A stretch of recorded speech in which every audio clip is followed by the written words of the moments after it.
Chapter 12. A Meeting.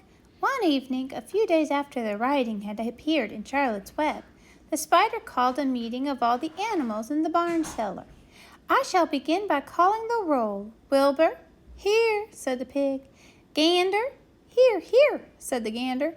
"You sound like three ganders," muttered Charlotte. "Why can't you just say here? Why do you have to repeat everything?" "It's my idiosyncratic lambs." "Hee-yaw," answered the lambs all together. "Templeton?" No answer. "Templeton?" No answer. "Well, we are all here except the rat," said Charlotte. "I guess we can proceed without him. Now, all of you must have noticed what's been going on around here the last few days. The message I wrote in my web praising Wilbur has been received. The Zuckermans have fallen for it, and so has everybody else. Zuckerman thinks Wilbur is an unusual pig, and therefore he won't want to kill him and eat him. I dare say my trick will work and Wilbur's life can be saved." "Hooray!" cried everybody. "Thank you very much," said Charlotte. "Now I call this meeting in order to get suggestions. I need new ideas for the web. People are already getting sick of reading the word some pig. If anybody can think of another message or remark, I'll be glad to weave it into the web. Any suggestions for a new slogan?" "How about Pig Supreme?" asked one of the lambs. "No good," said Charlotte. "It sounds like a rich dessert." "How about terrific, terrific, terrific?" asked the goose. "Cut that down to one terrific and it will do very nicely," said Charlotte.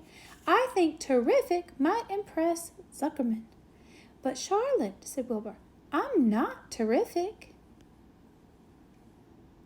"That doesn't make a particle of difference," replied Charlotte. "Not a particle. People believe almost anything they see in print. Does anybody here know how to spell terrific?"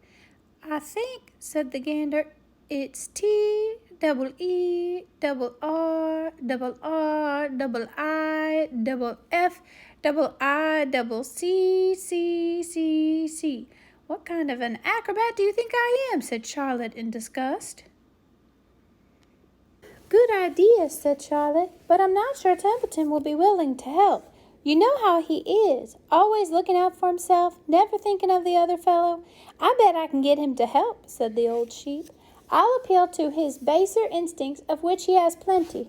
Here he comes now. Everybody keep quiet while I put the matter up to him." The rat entered the barn the way he always did, creeping along close to the wall. "What's up?" he asked, seeing the animals assembled. "We're holding a directors' meeting, old sheep."